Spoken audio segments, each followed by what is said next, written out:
10 Filipino restaurant options. Mga kaibigan, nagtatanong ating mga kababayan, ano kaya ang mga magaganda at masasarap na restaurant na Filipino food sa ating bayan, lalo na yung mga balikbayan. Ito nga po pala si Michael Sai, ang inyong dad ng bayan. Dad ng bayan ay lagi niyong kakampi, tutulungan ka at hindi hahayaang maapit. Number 10 sa ating listahan ay Barrio Fiesta. Barrio Fiesta, napakatagal na nito. Ito ay itinatag noong pang 1952. Sinimulan ni Sixta Mama Chit Ong Pauco. At marami na silang branches, no? Sa Mandaluyong, sa Makati, Quezon City, Muntinlupa, Pampanga. At iba't ibang mga Ong Pauco na ang nagpapatakbo ng iba't ibang restaurant. Ano yung mga sikat nilang mga pagkain? Crispy Pata, of course, yun ang number 1 nila na sa listahan at sinasabing sila daw yung kauna-unahang Filipino restaurant na nagpaunlad at nagpasikat ng mga crispy pata. At of course, marami din silang iba't ibang putahe katulad ng paella, katulad ng mga tapa, at saka yung mga dessert nila na turones, alamot, etc. So, yan yung number 10 sa listahan natin. Number 9 sa listahan natin ay Via Mare. Ang Via Mare naman ay sinimulan to ni Madam Glenda Barreto na nagsimula nung sometime in 1970s at marami silang branches din sa Makati, sa Pasay, sa Quezon City, sa Las Piñas, Mandaluyong at Muntinlupa. Ano naman yung mga sikat na kanilang mga putahe? Marami silang mga sikat na putahe rin. Katulad ng mga all-day breakfast nila, na mga corned beef sauté at crispy vegan longganisa, at mga sinigang na hipon, pansit molo, at iba't iba pang mga Filipino food, mga bibingka, etc.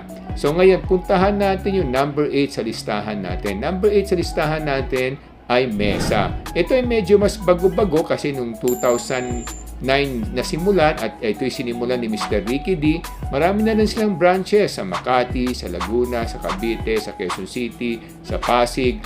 At ano yung mga sikat nilang pagkain? Ang mga sikat nilang pagkain, yung mga sinigang na salmon head, mga bangus belly, pinaputok na bangus belly, at mga pork sisig, at saka mga hito flakes. Yan ang mga sikat nilang putahe. At sila ay marami ng mga branches at nagpapatuloy na magpatayo ng mga branches. Pang-pito sa ating listahan ay, of course, Jerry's Grill. Ito ay sinimula noong 1997 ni Mr. Jerry Apolinario at marami na rin silang branches all over Metro Manila at hanggang Baguio at pati sa mga Cebu, meron na rin sila. At ano yung mga sikat nilang putahe? Yung mga sikat nilang putahe, mga chicken kebab, chicken barbecue, sizzling sisig, at marami pang iba. Pang-anim sa listahan natin, of course, ang sikat na Max Fried Chicken. Napakarami na nilang branches. Ito'y nagsimula pa noong 1945 at ito'y sinimula ni Maximino Jimenez, kaya nga Max ang tawag. Marami silang branches all over the Philippines na sila. At marami silang sikat na putahe katulad ng crispy pata, chicken lumpiang Shanghai, at mga pansit, lumpia, mga pansit luglog, at mga pork barbecue, at saka meron silang mga group sets ng mga fried chicken meals, no? And then, pang-lima sa ating listahan ay Contis. Ang Contis naman ay kinikilala yan dahil sa mga kakaiba nilang mga cakes, no? Mga matatangkad at mayayabong na cakes nila na kakaiba ang pagkagawa. At marami na rin silang branches. Ito yung nagsimula noong 1997 pa lamang. Ito ay nabili na ng isang malaking grupo na pinangungunahan ni Dennis Uy. Marami silang mga sikat din pagkain katulad ng mga pasta nila na cheesy baked macaroni. Meron silang mga lengua estopado at mga beef salpicao. At ang mga disyerto nila ay kakaiba rin, no? Pang-apat sa listahan natin, of course, yung Manam. Manam ay sikat na rin na restaurant at napakarami na nilang branches. Nagsimula lamang ito noong 2013 pero sila ay tinatangkilik na ng ating mga kababayan. Ano yung mga sikat nilang mga pagkain? Mga sizzling na platos, no? Sizzling bangus belly at ang mga seafood na bounty kare-kare at mga pork toxilog at crispy danggit. Yan ang mga sikat na putahe naman ng Manam. Puntahan natin yung number 3 sa listahan natin. Mary Grace. Mary Grace, nagsimula ito noong 2006 na restaurant at marami na silang branches sa Makati, sa Mandaluyong, sa Quezon City, sa Muntinlupa. At of course, ang sikat na kanilang putahe, yung Mary Grace Ensaymada at ang mga seafood pasta nila, Spanish sardines, and then of course may pizza rin sila, at meron silang mga all-day breakfast ng mga Filipino breakfast menu nila.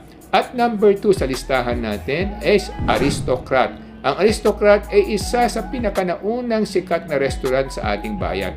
Ito ay nagsimula pa noong 1930. Sinimulan to ni Lola Asyang o Doña Engracia Cruz Reyes, at napakarami nila ng branches. Ang pinakasikat nilang putay, of course, yung kanilang kakaibang barbecue chicken na talaga namang tinatangkilik ng ating mga kababayan. At meron din silang iba't ibang mga putay katulad ng kare-kare, mechado, calderetang baka, chicken honey, at iba pa. So ngayon, puntahan natin yung number 1 na sa ating mga top choices Filipino restaurant. Number 1 is XO46 Heritage Bistro. Bakit nasabi natin kakaiba itong restaurant na to? Kasi pag pumasok ka sa restaurant na yon, ang magsisilbi sa iyo ay pure Tagalog ang pakikipag-usap sa iyo, at sasagutin kanila ng purong Tagalog. Hindi sila maghahalo ng Ingles kasi sila sinanay na sumagot at mag-alok ng kanilang mga putay sa Tagalog at wikang Pilipino lamang. Ito sinimulan ng mag-asawang Andrew at Sandy Masigan, at ang kanilang mga sikat na pagkain ng mga putahe na kinikilala doon ay kare-kare, meron silang gising-gising at lumpiang gulay, meron silang sisig kapangpangan, gambas al ahilyo, beef salpikaw, at mga laing ginataang langka, at mga iba't ibang klaseng pansit.